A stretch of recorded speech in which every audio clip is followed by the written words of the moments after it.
السلام علیکم محترم ناظرین، میسج ٹی وی کے ساتھ آپ کا میزبان عبدالمتین آپ کی خدمت میں حاضر ہے۔ جیسا کہ آپ کو پتہ ہے کہ ہم اس پروگرام میں پوری دنیا سے عالم اسلام کی مشہور شخصیات کے ساتھ آپ کا تعارف کرواتے ہیں۔ ان میں سے اکثر شخصیات کو آپ مختلف مواقع پر میسج ٹی وی پر دیکھتے رہتے ہیں، تو آج ان میں سے ایک عظیم شخصیت ہمارے ساتھ موجود ہے۔ میں اس وقت ہانگ کانگ میں ہوں، اور جب ہانگ کانگ کا نام لیا جاتا ہے، اسلام کا نام لیا جاتا ہے، تو آٹومیٹکلی ایک شخصیت کا نام ہر انسان کے اور خصوصاً پاکستانی اور اردو سپیکنگ کی زبان پر اور ذہن میں آتا ہے، اور وہ نام ہے مولانا قاری طیب قاسمی صاحب کا۔ تو آج مولانا قاری طیب قاسمی صاحب ہمارے ساتھ موجود ہیں۔ سب سے پہلے ہم ان کے شکر گزار ہیں کہ انہوں نے ہمیں وقت دیا، اور حضرت سے ہم تفصیلی انٹرویو کا سلسلہ شروع کرتے ہیں۔ جیسا کہ آپ کو پتہ ہے کہ یہ ہمارا پروگرام خالصتاً ذاتی زندگی کے حوالے سے ہوتا ہے، تو ہم اس پروگرام کا آغاز کرتے ہیں۔ سب سے پہلے حضرت آپ کا بہت شکریہ کہ آپ نے وقت دیا۔ بہت مہربانی ہے۔ اچھا حضرت، ہمارا یہ پروگرام آپ حضرات کو ماشاءاللہ میسج ٹی وی کے پلیٹ فارم سے اور ویسے بھی دنیا بھر میں لوگ دیکھتے رہتے ہیں، تو وہ لوگ جاننا چاہتے ہیں آپ کی زندگی، آپ حضرات کی زندگی کے بارے میں۔ تو یہ ذرا بتائیے گا کہ آپ کا آبائی تعلق کس علاقے سے ہے؟ میری تاریخ پیدائش جو ہے وہ 24 مارچ 1957 کی خانیوال کے قریب ایک گاؤں ہے، ایک علمی خاندان جو صدیوں سے ہمارے گھر میں تقریباً جو اس وقت بھی شجرہ موجود ہے تقریباً 300 سال سے، اس سے پہلے کا تو نہیں علم، علماء کرام کا ایک خاندان رہا ہے۔ کسی زمانہ میں دمشق سے ہجرت کر کے یہ دہلی آئے، اور دہلی سے پھر جب تحریک جنگ آزادی چلی تو ظلم و ستم کا یہ خاندان نشانہ بنا، تو بزرگان دین کے مشورے سے خانیوال کے ضلع میں جا کے دور دراز علاقوں میں آباد ہوا۔ تو میرے والد صاحب مرحوم بھی بہت بڑے جید عالم دین تھے، میرے دادا بھی، پردادا بھی۔ تو خانیوال کے قریب ایک چک ہے، ایک گاؤں ہے جس میں میری پیدائش ہوئی ہے، اور بچپن میرا اسی گاؤں میں گزرا ہے، اور میری ابتدا بھی میں نے والدہ سے بھی پڑھا ہے، اپنے والد مرحوم سے بھی پڑھا ہے۔ پھر مجھے یاد ہے کہ 1965 کی جب انڈیا پاکستان کی جنگ ہوئی تو میں اس وقت دارالعلوم کبیروالا میں حفظ کی تعلیم میں تھا۔ مجھے آج بھی یاد ہے کہ جب سائرن خطرے کے بجتے تھے تو مدرسہ میں چھوٹے چھوٹے مورچے بنے ہوئے ہوتے تھے، ہم چھوٹے چھوٹے ہوتے تھے تو مورچوں میں ہمیں چھپا لیا جاتا تھا۔ بس اس طرح پھر کرتے کرتے دارالعلوم کبیروالا میں بہت عرصہ میری تعلیم رہی۔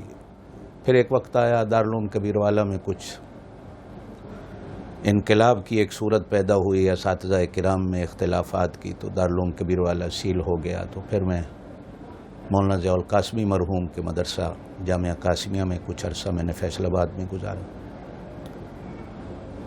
پھر جامعہ اشرفیہ لاہور میں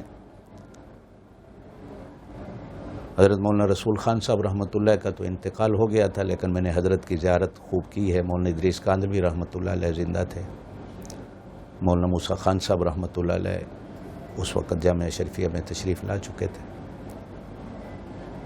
تو اس طرح پھر جامعہ اشرفیہ میں 1974 اور 75 میں میں نے دورہ حدیث شریف کیا، اور بحمداللہ بڑے ممتاز درجہ میں پاس ہو کر میں نے سند لی جامعہ اشرفیہ سے، اور ہماری دستار بندی کے لیے حضرت قاری محمد طیب صاحب دارالعلوم دیوبند کے محترم تشریف لائے ہوئے تھے۔ تو اتفاقاً میرا نام بھی محمد طیب تھا، اور میرے والد مرحوم کا تعلق بھی حضرت قاری صاحب سے بہت زیادہ تھا۔ تو پھر حضرت قاری طیب صاحب رحمۃ اللہ نے میری دستار بندی بھی کرائی، اور پھر حکماً فرمایا کہ بخاری شریف لاؤ، میں تمہیں حدیث کی اجازت بھی دے دوں۔ تو ہم کچھ طالب علم بخاری شریف لائے، تو حضرت کے سامنے ہم نے تلاوت کی، تو حضرت نے ہمیں حدیث کی اجازت بھی دی، آج بھی میری اس سند پر حضرت قاری طیب صاحب رحمۃ اللہ کے دستخط بھی ہیں. اور اتفاق ایسا ہے مجھے بڑی خوشی ہوتی ہے بتاتے وقت کہ جامعہ اشرفیہ میں اس وقت مسلم شریف کے استاد ہیں مولانا عبدالرحیم صاحب چترالی. یہ میرے دورے کے ساتھی ہیں. لاہور میں ایک مفتی شیر محمد صاحب دارالافتاء میں بھی رہے جامعہ اشرفیہ میں, آج کل بھی لاہور میں ہی ہیں, وہ بھی میرے دورہ حدیث شریف کے ساتھی ہیں. تو بڑے بڑے یعنی ساتھی اس وقت دورہ حدیث شریف میں تھے. آج بھی لاہور میں ایک بہت مشہور ڈاکٹر سرفراز صاحب ہیں, آوان صاحب, وہ بھی میرے کلاس فیلو ہیں, بلکہ لنگوٹیے دوست ہیں. اللہ ان کو سلامت رکھے. ان کا علم, ان کا عمل میرے لیے ایک بڑا یعنی خوشی ہوتی ہے کہ میرے ساتھی جو ہیں بڑے بڑے منصب پہ اللہ پاک نے ان کو فیض کر رکھا ہے. بس یہ میری ابتدا ہے جو دارالعلوم کبیر والا سے چلتی ہوئی پھر فیصل آباد سے ہوتی ہوئی جامعہ اشرفیہ تک آئی. الحمدللہ آج بھی میرا اپنے اکابرین سے, اساتذہ سے, دوستوں سے خوب ہی تعلق ہے اور اللہ پاک نبھانے کی توفیق دے رہا ہے الحمدللہ. آپ کے نامور اساتذہ میں کون کون ہیں؟ اگر دارالعلوم کبیر والا کی بات کریں یا جامعہ اشرفیہ کی؟ میرے نامور اساتذہ میں بڑے بڑے استاد ہیں. میں اگر نام لوں, میں کبھی نام لیتا ہوں تو لوگوں کو یقین نہیں آتا, تو وہ مجھے کہتے ہیں کہ آپ نے اتنی چھوٹی عمر میں ان بزرگوں سے کیسے پڑھا. تو لطیفے کی ایک بات ہے کہ میں جامعہ اشرفیہ میں داخل ہونے کے لیے گیا تو اس وقت ناظم تھے جامعہ اشرفیہ کے قاری نثار احمد صاحب عثمانی رحمۃ اللہ, دارالعلوم دیوبند کے فاضل تھے. تو مجھے انہوں نے دفتر سے بھگا دیا کہ آ گیا چھوٹی سی عمر میں پڑھنے کے لیے دورہ حدیث شریف میں داخلے کے لیے. داڑھی میری اس وقت بالکل نہیں, 16 سال میری عمر تھی. تو میں نے ان سے کہا کہ میں نے ساری کتابیں پڑھی ہوئی ہیں, میں نے دورے میں داخلہ لینا. انہوں نے مجھے دفتر سے نکال دیا. اتفاقاً میں باہر نکلا تو مولانا عبدالرحمن صاحب اشرفی رحمۃ اللہ علیہ میرے مسلم شریف کے استاد تھے, اللہ ان کو غریق رحمت فرمائے, مسکرا کر مجھے ملتے ہوئے کہنے لگے بچے کیوں کھڑے ہو؟ میں نے کہا جی اس طرح میں دورے میں داخلہ لینے آیا ہوں اور قاری صاحب نے مجھے دفتر سے بھگا دیا ہے. تو انہوں نے قاری صاحب سے فرمایا بھی آپ ان کو امتحان کے لیے بھیج دو. اور حضرت صوفی سرور صاحب مدد اللہ آج جامعہ اشرفیہ کے شیخ الحدیث ہیں, ان کا امتحان بہت مشکل مشہور ہے. تو مجھے قاری صاحب نے حضرت صوفی صاحب کے پاس امتحان دینے کے لیے بھیج دیا. تو میں جب حضرت صوفی صاحب کے سامنے گیا تو حضرت صوفی صاحب مدد اللہ پہلے دارالعلوم کبیر والا میں استاد تھے. تو میں نے حضرت سے وہاں بھی کتابیں کچھ پڑھی ہوئی, تو مجھے دیکھتے ہی کہنے لگے دورے میں آ گئے ہو؟ میں نے کہا جی ہاں میں دورے میں آ گیا ہوں. تو حضرت صوفی سرور صاحب نے میرا امتحان لیا تو لکھ دیا کہ اس کو دورے میں داخلہ دو, جید استعداد ہے. پھر میں جب آفس میں واپس آیا تو پھر قاری نثار صاحب حیران ہو کے کہنے لگے کہ حضرت صوفی صاحب کو کیا ہو گیا کہ چھوٹے چھوٹے بچوں کو دورے میں بٹھانے لگ گئے. تو مولانا عبدالرحمن صاحب نے فرمایا بھی اب صوفی صاحب نے کہہ دیا ہے تو اب ان کو بٹھاؤ دورے میں. تو اس طرح یعنی میری چھوٹی سی عمر میں مولانا عبدالخالق صاحب رحمۃ اللہ بانی دارالعلوم کبیر والا جو دارالعلوم دیوبند میں بھی استاد رہے, مولانا منظور الحق صاحب رحمۃ اللہ علیہ دارالعلوم دیوبند کے فاضل, مولانا ظہور الحق صاحب رحمۃ اللہ دارالعلوم دیوبند کے فاضل, مولانا فیض علی شاہ صاحب رحمۃ اللہ دارالعلوم دیوبند کے فاضل, یہ میرے جید اساتذہ میں ہیں. قاری رحیم بھائی صاحب رحمۃ اللہ, میں نے دارالعلوم کبیر والا میں قرآن یاد کیا, لیکن حضرت قاری صاحب کو جمعے والے دن اسپیشل میں خیر المدارس جا کر قرآن سنایا کرتا تھا. حضرت قاری فتح محمد صاحب رحمۃ اللہ علیہ کو میں نے قرآن پاک کے امتحانات دیے. آج بھی ان کی شخصیات کو جب یاد کرتا ہوں تو میرے آنسو نکل آتے ہیں. اور مولانا فضل امین صاحب شیخ الحدیث تھے, مولانا ضیاء القاسمی صاحب رحمۃ اللہ کے مدرسہ میں, اللہ ان کو غریق رحمت فرمائے. میرے بہنوئی ہیں مولانا عبدالرحمن صاحب, آج بھی فیصل آباد میں ہیں, میں نے ان سے بھی بہت کچھ حاصل کیا. پھر لاہور جامعہ اشرفیہ میں نے بخاری شریف مولانا ادریس کاندھلوی رحمۃ اللہ علیہ سے پڑھی. حضرت کا اسی سال درمیان سال میں انتقال ہوا, تو حضرت کے انتقال کے بعد مولانا عبید اللہ صاحب رحمۃ اللہ محتمم جامعہ اشرفیہ, ان کا بھی انتقال ہو گیا, اللہ ان کو بھی مغفرت فرمائے ان کی. پھر بخاری انہوں نے ختم کروائی. مولانا موسیٰ خان صاحب رحمۃ اللہ سے میں نے ترمذی شریف پڑھی. حضرت صوفی صاحب مدد اللہ سے میں نے ابو داود شریف پڑھی. اس طرح قرآن پاک کا ترجمہ میں نے مولانا غلام اللہ خان صاحب رحمۃ اللہ علیہ سے راول پنڈی میں پڑھا. مولانا عبد المجید صاحب رحمۃ اللہ کروڑ پکے والے, وہ بھی میرے استاد تھے. میں نے حضرت سے قرآن پاک کا مستقل لفظاً لفظاً ترجمہ دارالعلوم کبیر والا میں پڑھا. تو اس طرح میرے اساتذہ کی ایک بہت لمبی فہرست ہے، اور میری سند بھی ایک بہت بڑی جید سند ہے.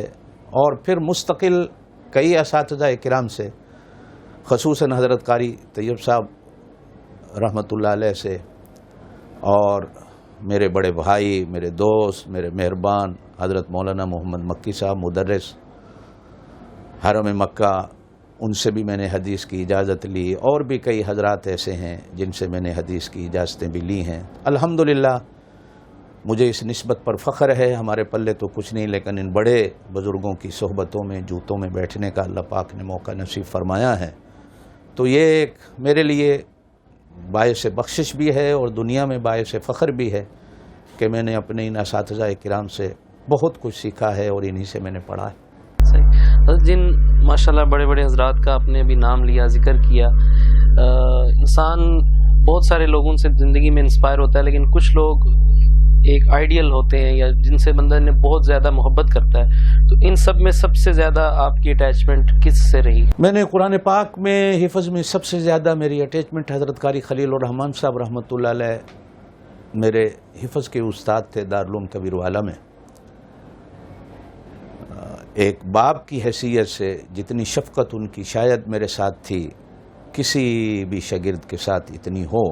حالانکہ استاد کے لیے سارے شاگرد ایک جیسے ہوتے ہیں، لیکن میرے اوپر ان کی خصوصی شفقتیں تھیں. اور انہوں نے جیسے گھول کے کوئی چیز پلائی جاتی ہے تو انہوں نے گھول گھول کے پانی میں جیسے ہوتا ہے مجھے قرآن پاک پڑھایا. اللہ ان کو غریق رحمت فرمائے. محبتیں تھیں، ان کو بڑا فخر تھا، بڑی محبت کا اظہار فرماتے تھے. اور میرا بھی ایک ایسا تعلق کہ ان حفظ کے بعد بھی زندگی میں جب بھی کبھی ملتان جانا ہوا، حضرت کے در دولت پہ میں حاضر ہوا، قدموں میں بیٹھا، ان سے بہت کچھ فیض حاصل کیا میں نے. اور پھر جب میں کتابی دنیا میں آیا تو میں حضرت مولانا موسیٰ خان صاحب رحمۃ اللہ علیہ جو میرے ترمذی شریف کے استاد تھے، چونکہ حضرت ملتان کے اندر رہے، قاسم العلوم میں پڑھتے بھی رہے، پڑھاتے بھی رہے، تو میری نسبت بھی چونکہ خانے وال ملتان سے تھی، تو دورے کے سال میں حضرت کی شفقتیں میرے ساتھ اتنی زیادہ تھیں کہ سرائیکی زبان اور بالخصوص عربی زبان، چونکہ میرا عربی کے ساتھ بھی بہت لگاؤ تھا ابتدا سے ہی. اور اصل عبد المتین بھائی، میں سچ کہوں آپ کو تو جو کچھ میں نے اپنے والد مرحوم سے سیکھا ہے اور جتنی ان کی شفقتیں تھیں، یہ تین حضرات میری زندگی میں سب سے بڑا سرمایہ ہیں. حضرت والد صاحب مرحوم مولانا موسیٰ خان صاحب رحمۃ اللہ علیہ اور حضرت قاری خلیل الرحمن صاحب رحمہم اللہ، اللہ ان کی قبروں پر کروڑوں رحمتیں فرمائے. میرے لیے ایک آئیڈیل انسان تھے کہ علم کے لحاظ سے میں نے جو کچھ ان سے حاصل کیا وہ بہت کچھ ہے اور بہت کچھ ہے. تو حضرت جامعہ اشرفیہ سے دورہ مکمل کرنے کے بعد آپ نے اس کے بعد اپنی عملی زندگی کا آغاز کیسے کیا؟ جامعہ اشرفیہ کی فراغت کے بعد تدریس کا دور آیا اور مجھے کچھ مولانا ضیاء القاسمی صاحب رحمۃ اللہ کی صحبتوں میں رہ کے کچھ تقریروں کا شوق پیدا ہوا. تو میرے جو قرآن کے حضرات استاد تھے وہ اس کو پسند نہیں کرتے تھے کہ تم تقریریں کرو. تو اتفاقاً میری کہیں دو چار تقریریں ہوئیں تو حضرت قاری صاحب کو پتہ چل گیا تو ایک دن بلا کے ڈانٹا کہ قرآن اس لیے پڑھا تھا کہ تقریریں کرتے پھرو گے، قرآن پڑھاؤ. اس لیے کہ حضرت قاری رحیم بھائی صاحب رحمۃ اللہ علیہ کے شاگرد جتنے چاہے وہ جتنے ہی جید عالم کیوں نہیں بنے، ان کا اڑنا بچھونا زندگی میں قرآن کا درس رہا اور قرآن پڑھاتے رہے. تو حضرت قاری صاحب رحمۃ اللہ علیہ نے مجھے ہر چیز سے روک کر کہا کہ بس قرآن پڑھاؤ. تو میں نے قرآن پڑھانے کی ابتدا اپنے کبیر والا شہر سے کی. دارالعلوم کبیر والا کی ایک شاخ ہے وہاں پہ، تو میں نے وہاں پہلے تو حفظ کی کلاس لی اور بحمدللہ آج میرے کتنے شاگرد ہیں جو بڑے بڑے مدارس میں تحفیظ کی کلاسیں لے رہے ہیں. تو اس کے بعد پھر میں مستقل طور پر کراچی آیا کراچی میں ایک جمعیت تعلیم القرآن کے نام سے بہت بڑی جمعیت ہے، جن کے ہزاروں کی تعداد میں مدرسے ہیں. تو بطور انسپیکٹر کے ان کے یعنی جمعیت کے اندر میں بھرتی ہوا مدارس کی انسپیکشن کے لیے کئی سال تک. تو اسی کے ساتھ ہی بنوری ٹاؤن والوں نے ڈیفنس میں ایک مسجد تھی، اس مسجد میں امامت اور خطابت بھی میرے ذمہ لگا دی. تو تدریس بھی چلتی رہی انسپیکشن کے طور پر، اور ساتھ مسجد اور مدرسہ بھی رہا. اتفاقاً ہمارے اسی مسجد کے ایک نمازی ہانگ کانگ بزنس کے لیے آتے جاتے تھے. تو یہاں کلون مسجد میں ان کی نمازیں ہوتی تھیں. تو ان دنوں میں یہاں کوئی امام مستقل طور پر نہیں تھا مسجد میں. تو 1988 کی بات ہے یہ. تو انہوں نے کئی مسجد کمیٹی والوں سے بات کی، تو اتفاقاً وہ واپس گئے. تو ویسے ہی مجھ سے ذکر کیا کہ ہانگ کانگ میں ایک مسجد ہے، ایسے ایسے وہاں امام کی ضرورت ہے. تو میں نے کہا چلو یار میں وہاں چلنے کو تیار ہوں. میں نے حضرت مفتی احمد الرحمان صاحب رحمۃ اللہ، محتمم بنوری ٹاؤن، اور مفتی ولی حسن صاحب مفتی اعظم پاکستان رحمۃ اللہ، بڑے شفیق تھے میرے ساتھ. تو ان مفتی صاحبان سے مشورہ کیا. تو حضرت مفتی احمد الرحمان صاحب رحمۃ اللہ علیہ نے مجھے حکماً فرمایا کہ جتنی جلدی ہو چلے جاؤ. تو اس زمانے میں ہانگ کانگ میں آن ارائیول ویزا ملتا تھا. تو ایئرپورٹ سے ہمیں ایسے ہی ویزا مل گیا. مسجد میں آئے تو میں نے ٹرائل کے طور پر 1-2 جمعے مسجد میں پڑھائے. تو یہاں کی عوام نے اور مسجد انتظامیہ نے ان خطبات کو پسند کرتے ہوئے کلون مسجد میں امامت کی مجھے آفر کی. تو پھر میں یہاں 1988 نومبر میں مستقل طور پر امام کی حیثیت سے پھر میں ہانگ کانگ میں آ گیا. تو ہانگ کانگ میں مستقل طور پر بحمد اللہ 2000 تک میں نے 1988 سے لے کر کلون مسجد میں امامت اور خطابت کی. پھر اس کے بعد ہانگ کانگ کی آبادی مسلمانوں کی دن بدن بڑھتی چلی گئی، اور مساجد اور مدارس کی ضرورت پڑی. تو میں نے اس کام کا ذمہ اپنے سر پہ لیتے ہوئے مسجد کو چھوڑ کر یہاں مدارس کی ابتدا کی. جہاں جہاں 50-60 کے قریب مسلمان فیملیز تھیں، تو ہم نے تہیہ کیا کہ وہاں ایک مسلح ٹائپ مدرسہ ہو جائے، مسجد ہو جائے، 5 ٹائم کی نماز ہو، جمعہ ہو، تراویح ہو. تو اس وقت اتفاق ایسا ہے جب میں 1988 میں آیا ہوں تو ہانگ کانگ میں بالکل قرآن پاک کی تعلیم نہیں تھی، بالکل کہیں نہیں تھی. اس وقت صرف کلون مسجد تھی، ونچائی مسجد تھی، مسجدیں تھیں یہ 2-3. لیکن مستقل طور پر آپ جسے کہیں کہ تعلیم کا کہیں بھی بندوبست نہیں تھا. پہلا رمضان شریف آیا، میں تراویح پڑھانے لگا تو ایک اختلاف سا ہو گیا کہ کون پڑھے گا یہاں تراویح. اس لیے کہ یہاں تو ٹائر کی طرح 24 گھنٹے انسان جو ہے وہ فیکٹری میں چل رہا ہے، کبھی پڑھی نہیں، اور کیسے پڑھائیں گے، یہ ایک نئی چیز ہانگ کانگ میں کیسے ہوگی. تو پھر میں نے توکل اللہ شروع کی. تو جب شروع کی تو معلوم ہوا کہ پیچھے سننے والا حافظ ہی کوئی نہیں. تو اس پہلے رمضان شریف کے بعد ایک تہیہ کیا کہ یہاں حفظ کا کام شروع کیا جائے، قرآن پاک کی تعلیم کا. تو بحمد اللہ وہ بیڑا اٹھایا. آج ہانگ کانگ میں سینکڑوں کے قریب بچے قرآن کے حافظ ہیں، عالم ہیں. اس کی ابتدا بنیاد ڈالنے والا میں تھا. جتنے عالم ہیں یہاں پہ بچے حافظ ہیں، وہ سارے شاگرد ہیں. حتیٰ کہ اس وقت مسجدوں میں، مدرسوں میں جتنے پڑھانے والے ہیں وہ سارے تقریباً شاگرد ہیں. تو 1995 میں نے پہلی دفعہ شیخ سبیل کعبے کے امام تھے، رئیس حرمین تھے، ان کو یہاں بلایا.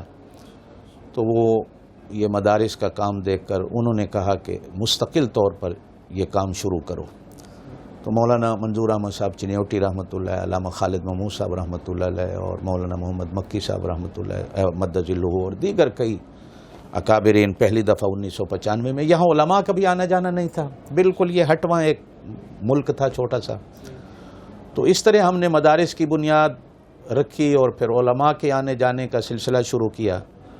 تو آج بحمدللہ ہمارے 8 کے قریب مدرسے ہیں جو مستقل میری سرپرستی میں چل رہے ہیں، جن میں 1400 کے قریب بچے ہیں، بچیاں ہیں.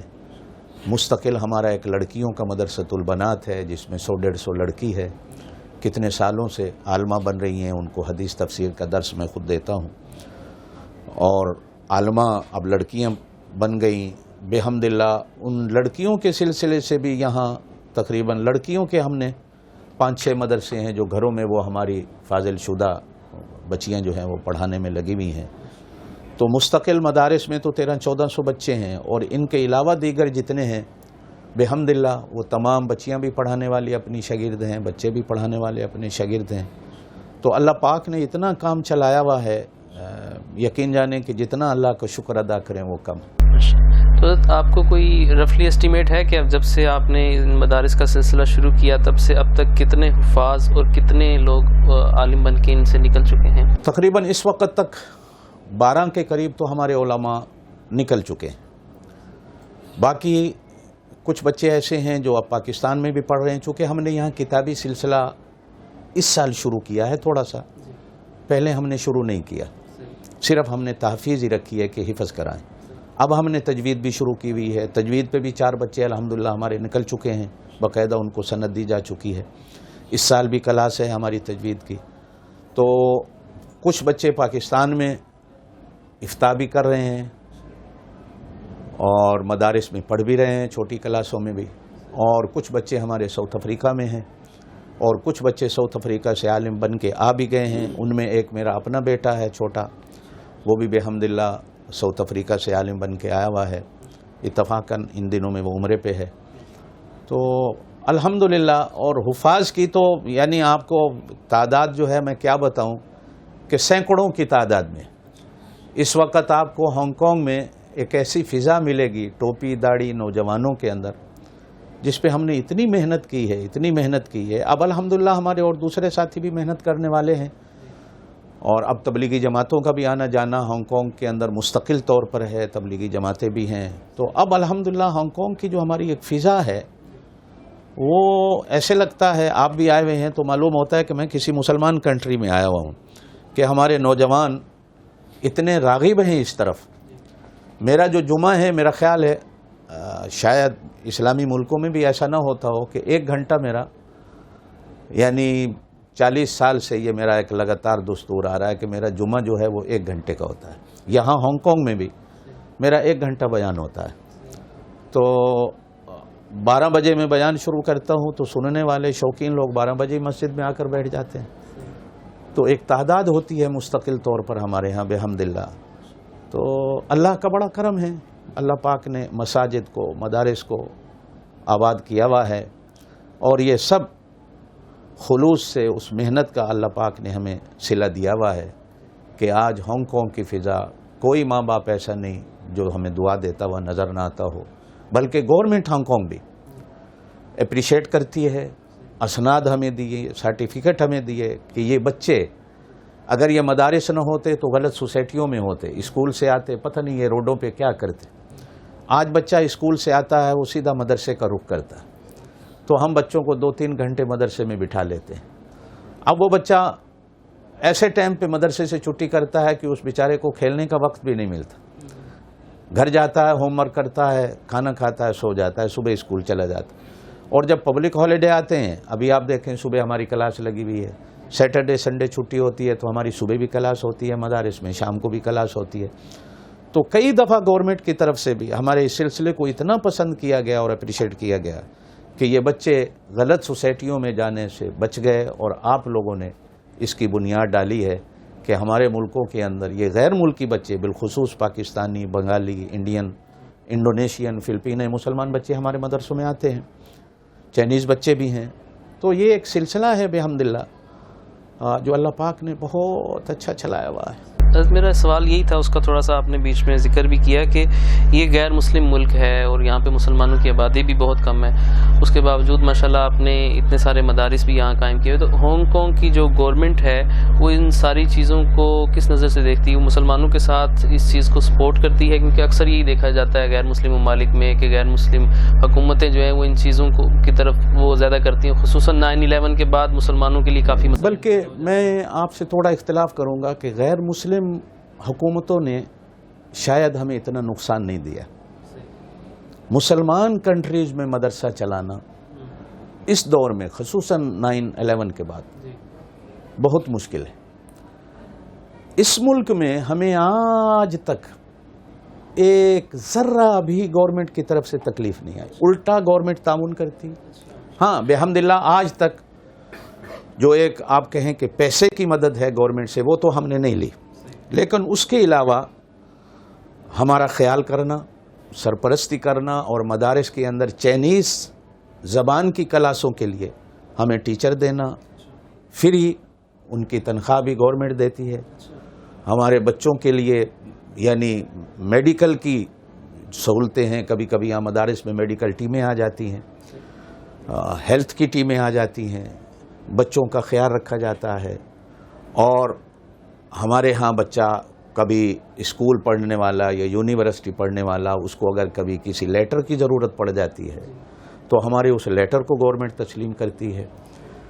اور گورنمنٹ کے افیسر حضرات, یعنی یہ تو عجیب دنیا ہے کہ یہاں تو ہم کسی وزیر کو بھی بلاتے ہیں تو وہ بغیر کسی پروٹوکول کے آتا ہے.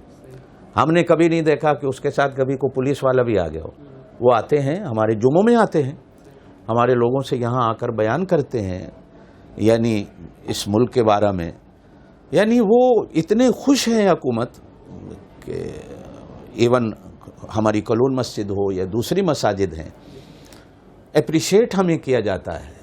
مستقل گورنمنٹ کے دفاتر میں بلا کر پولیس کی طرف سے ہمیں سرٹیفکیٹ دیے جاتے ہیں کہ یہ مسلمان بڑے امن پسند لوگ ہیں.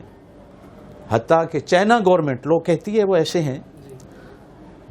کتنی دفعہ ایسا ہوا ہے کہ وہاں سے اساتذہ ائمہ ہمارے پاس بھیجے جاتے ہیں کہ ان کو نورانی قاعدہ پڑھانے کی ٹریننگ دیں. 20 دن 15 دن ان کا خرچہ گورنمنٹ کرتی ہے کہ ان کو ٹریننگ دی جائے کہ بچوں کو مدارس میں پڑھایا کیسے جاتا ہے, ان کی تربیت کیسے کی جاتی ہے. تو یہ ایک یعنی مسلمان ملکوں میں راتوں کو چھاپے پڑ جاتے ہیں مدارس میں, رجسٹریشنیں ہو رہی ہیں. یہ اگرچہ ہمارے بحمداللہ سارے مدرسے رجسٹرڈ ہیں, یہ ہم قانونی طور پہ ہونا بھی چاہیے.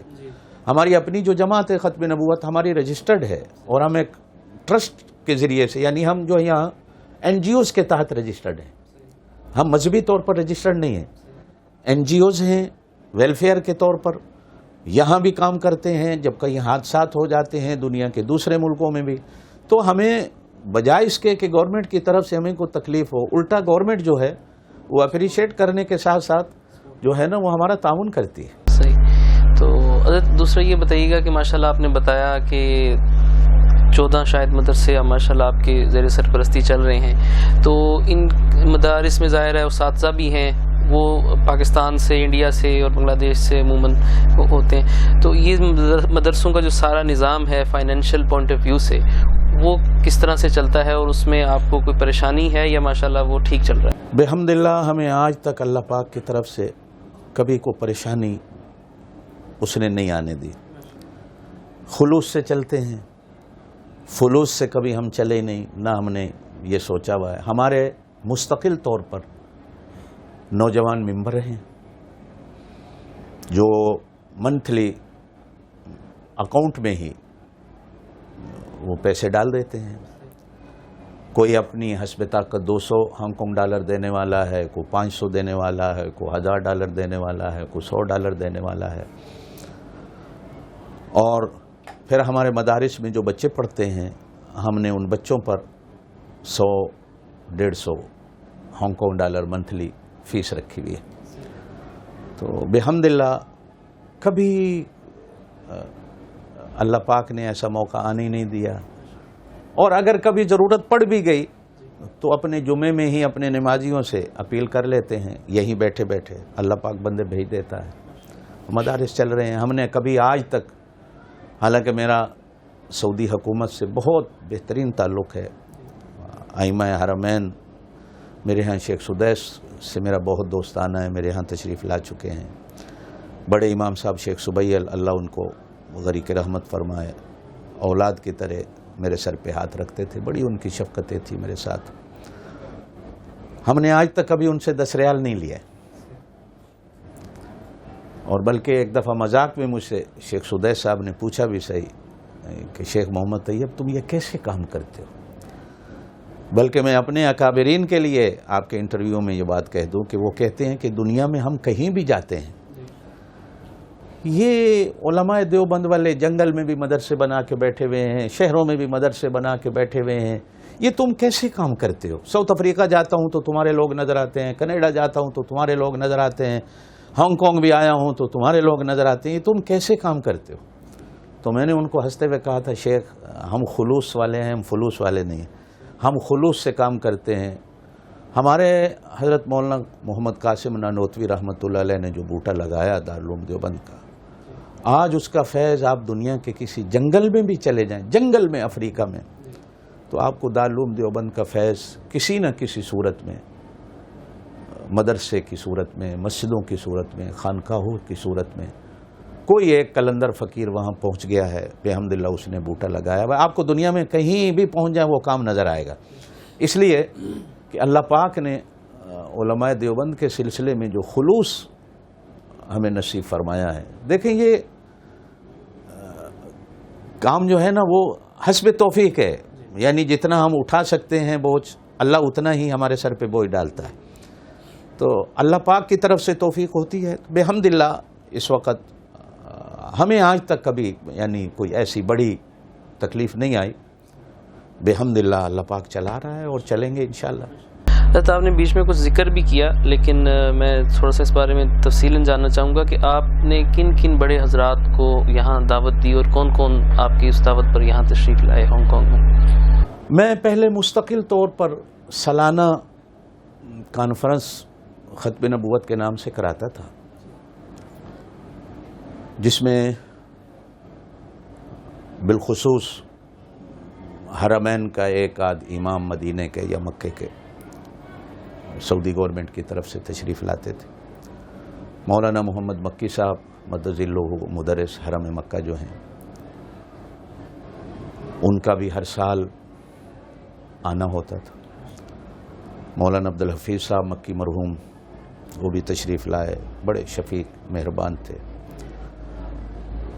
حضرت ڈاکٹر علامہ خالد محمود صاحب مدظلہ اللہ ان کی زندگی میں برکتیں دے، میرے استاد بھی ہیں، وہ بھی ہر سال تقریباً تشریف لاتے تھے. مولانا منظور احمد صاحب چنیوٹی رحمۃ اللہ علیہ تقریباً ہر سال تشریف لاتے تھے. مولانا فضل رحیم صاحب جامعہ اشرفیہ والے، مولانا فضل امین صاحب رحمۃ اللہ مولانا ضیاء القاسمی کے مدرسے کے شیخ الحدیث، وہ بھی تشریف لائے. مولانا عبد الرحمن صاحب ظفر میرے استاد ہیں، میرے بہنوئی ہیں، وہ بھی یہاں تشریف لائے. حضرت پیر ذوالفقار صاحب مدظلہ میرے پیر بھی ہیں، میرا ان سے خلافت کا بھی تعلق ہے، ایک ارادت کا تعلق ہے میرا ان کے ساتھ. حضرت کی بھی یہاں تشریف آوری ہوئی. دارالعلوم دیوبند سے بھی حضرات کی تشریف آوری ہوئی، ساؤتھ افریقہ سے بھی، انگلینڈ سے بھی کئی دوستوں کا، علماء حضرات کا آنا جانا ہوا ہے. تو بحمداللہ اس کی بنیاد بھی ڈالنے والا میں تھا. یہاں کبھی ہمارے کسی بزرگ کا آنا جانا نہیں ہوا. تو ایک سلسلہ شروع کیا کہ ہانگ کانگ میں علماء کا آنا جانا شروع ہو، ائمہ حرمین کا آنا جانا شروع ہو. تو بحمداللہ اب آ کر تھوڑا سا میں اپنے آپ کو تھوڑا سا کانفرنسوں سے دور کر گیا. دیکھا یہ گیا کہ کانفرنس سے کچھ ذہن جو ہے وہ مستقل طور پر وہ نہیں بنتا. فائدہ تو ہوتا ہے، اس میں نہیں کوئی شک کہ کوئی فائدہ نہیں ہوتا، لیکن عملی طور پر میں نے اپنے آپ کو تھوڑا اس سے دور کر کے مدارس کی طرف تھوڑی توجہ، فیملیز کی طرف تھوڑی توجہ، اور یہ جو ہمارا ویلفیئر کا کام تھا اس کی طرف توجہ. اور بالخصوص آپ یہ سن کر خوش بھی ہوں گے، دعا بھی دیں گے، تھائی لینڈ، انڈونیشیا، ملیشیا اور فلپین، وہاں کے ائمہ علماء اکثر پاکستان کے مدارس کے فارغ ہیں، اور وہاں مدارس بھی چلا رہے ہیں. تو ان کے ساتھ ہمارا ایک مدارس کا ہم نے ایک سلسلہ بنایا کہ ان ملکوں کے مدارس کا ایک ہمارا اپنا ایک بورڈ ہو، ایک اپنا گروپ ہو، کہ چونکہ ان ملکوں میں بچے ہمیں مستقل طور پر 24 گھنٹے مدرسوں میں رہنے والے نہیں ملتے. بچے ایسے ہوتے ہیں کہ ان ملکوں میں اسکول بھی ضروری ہے. صبح بچوں نے اسکول جانا ہے، شام کو وہ بچے ہمیں مدرسوں میں ملتے ہیں. تو ہم اپنے اس گھنٹہ 1.5 گھنٹے کا ایک نظام ایک ایسا بنایا جائے کہ جو اس گھنٹہ 1.5 گھنٹے کے اندر جیسے ابھی پاکستان میں بھی یہ آیا ہے، یہ مکاتب کا سلسلہ، جامعہ اشرفیہ میں مرکز ہے ان کا. تو یہ ایک ہمارا ان ملکوں کا ایک گٹھ جوڑ ہوا. تھائی لینڈ میں بھی اس کی 1-2 دفعہ سالانہ ہماری 3 دن کی میٹنگ بھی ہوئی، اور 1 دفعہ منیلا میں ہوئی، فلپین میں. تو اس طرح مدارس کے ساتھ ہمارا ایک گٹھ جوڑ. اور کچھ مدارس ایسے ہیں ان ملکوں میں کہ باقاعدہ ختم نبوت کے نام سے ہم نے کہ وہ مطبخ کا، کچن کا خرچہ وہ ملک دیں، اساتذہ کی تنخواہ ہم دیں، یا یہ ہے کہ مطبخ کا خرچہ ہم سے لیں اور اساتذہ کی تنخواہ آپ دیں. تو ایک مشترکہ طور پر بحمدللہ انڈونیشیا میں، تھائی لینڈ میں ہمارے اس وقت مدرسے جو ہیں 4 مدرسے وہ بھی کام کر رہے ہیں.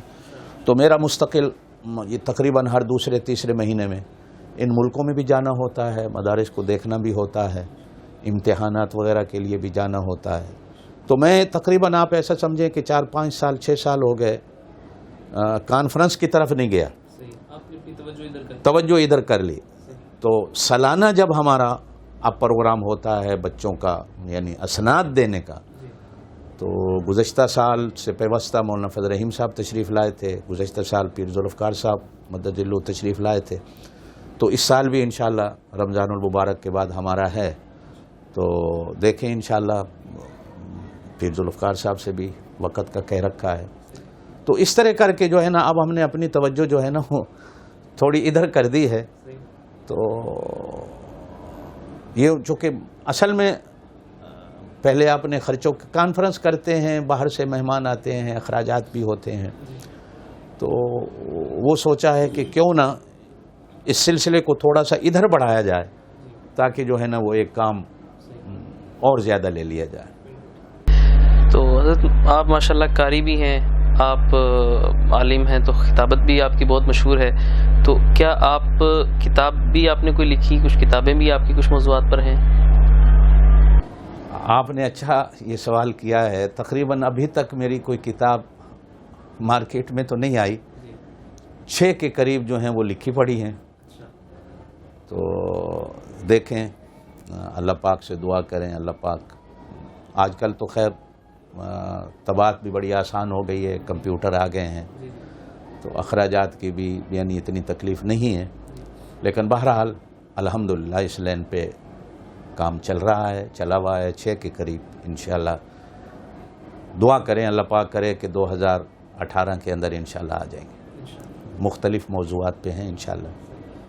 تو بیچ میں آپ کی ذاتی زندگی کے حوالے سے ایک سوال رہ گیا تھا کہ آپ کی آگے ماشاءاللہ اولاد، ان کا تھوڑا سا تعارف کروا دیں، کتنے بیٹے کتنی بیٹیاں ہیں اور وہ کیا کر رہے ہیں؟ 1978 میں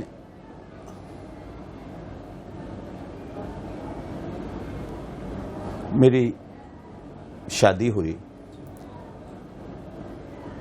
اور وہ بھی ایک دینی لحاظ سے میرے اساتذہ کرام نے، بالخصوص میرے قاری صاحب رحمۃ اللہ استاد صاحب نے، میری اہلیہ نے بھی ان سے ہی قرآن یاد کیا تھا، میں نے بھی ان سے قرآن یاد کیا. وہ میرے بعد کہیں ان سے قرآن پڑھتی رہیں. تو میرے سسرال کو بھی ایک عالم اور ایک قاری کا رشتہ چاہیے تھا. تو حضرت قاری صاحب سے ذکر کیا تو حضرت قاری صاحب نے میری وہاں شادی کرائی. تو بڑا بیٹا میرا، 4 بیٹے ہیں، 1 بیٹی ہے.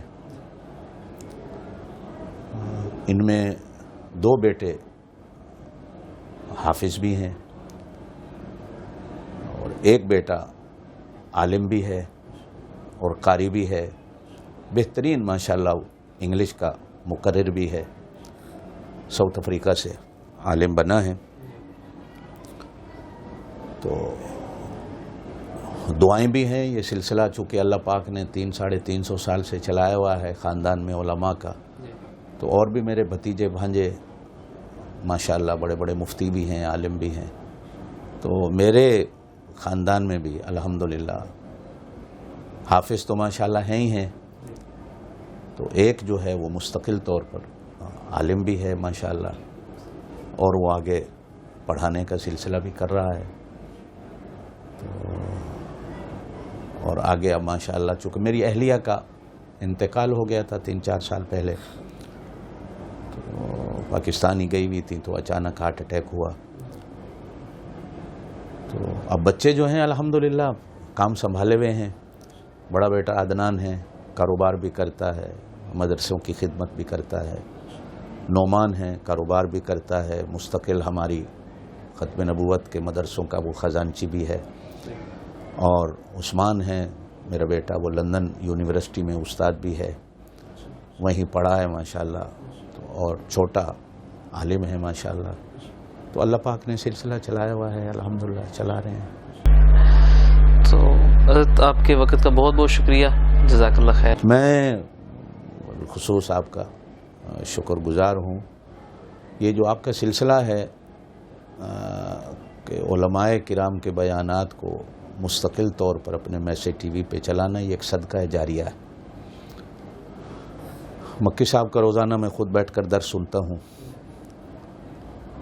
اور کئی علماء کرام کا درس جو آپ لائیو دیتے ہیں سنتا رہتا ہوں. میرا جمعہ یعنی آپ کی محنتوں سے میں کتنا اللہ کا شکر ادا کروں آپ حضرات کا کہ غائبانہ حرم مکہ میں، حرم مدینہ میں ایسے ایسے لوگ ملتے ہیں، آ کر ہاتھ ملاتے ہیں کہ جی ہم کینیڈا سے آئے ہیں، ہم آپ کو جو ہے نا وہ لائیو دیکھتے ہیں، آپ وہی ہیں؟ ہاں بھائی میں وہی ہوں. اگلے دن انڈیا سے 4 بھائی آئے میرے ہاں مستقل جمعہ پڑھنے. میں نہیں جانتا، جمعہ کے بعد ملے، کہنے لگے جی کتنے سالوں سے ہم مستقل آپ کا لائیو جمعہ سنتے ہیں، اور ہماری مسجد میں لائیو آپ کا بیان سنایا جاتا ہے، اور اس کے بعد ہمارے امام صاحب جو ہیں وہ خطبہ پڑھتے ہیں، وہ بیان نہیں کرتے، آپ کا بیان سنایا جاتا ہے. تو ہم مستقل صرف وہاں سے نیت کر کے آئے تھے، کاروبار کے لیے آئے. تو ہم نے ہمارے ابا نے بھی ہمیں نصیحت کی تھی کہ بھائی قاری صاحب کو مل کے بھی آنا اور ہمارا سلام بھی پہنچانا. امام صاحب کا بھی پیغام تھا کہ بھائی ہم نے آپ کو دیکھا ہوا نہیں ہے ویسے، لیکن یہ ہے کہ اس سلسلے سے تو یعنی پوری دنیا میں کئی جگہ ایسا سبب بنتا ہے کہ کوئی آدمی آ کر ملتا ہے کہ جی میں آپ کو دیکھتا ہوں. کہاں دیکھا ہے؟ کو کہتا ہے جی میں آپ کو فیس بک میں دیکھا ہے، کو کہتا ہے میسج ٹی وی میں دیکھا ہے، کو کہتا ہے کہاں دیکھا ہے. تو یہ ہمارے لیے بھی صدقہ جاریہ ہے، آپ کے لیے بھی صدقہ جاریہ ہے. دعائیں بھی ہیں، اللہ پاک آپ حضرات کو محنت کرنے کی توفیق دے، اور اس کام سے جڑے رہیے. کہتے ہیں کہ آدمی اگر اللہ والوں کے ساتھ جڑ جاتا ہے تو اللہ والوں کی صحبت انسان کو آخرت میں بھی کام آتی ہے. تو یہ جو آپ کام کر رہے ہیں بہت بڑا جہاد بھی ہے، صدقہ اس دور کے اندر اس چلتے پھرتے میڈیا کو تھوڑا سا دین کی طرف لے آنا، نوجوان نسل کو، عام مسلمانوں کو، بہت بڑا کام ہے. اللہ آپ کو اس کا اجر دے، دنیا میں بھی آخرت میں بھی. بہت خوشی ہوئی آپ ہانگ کانگ میں آئے، اور یہ اللہ پاک نے پہلی دفعہ آپ سے ملاقات ہو گئی. اللہ پاک آپ کو خوش رکھے. ٹھیک ہے، بہت شکریہ.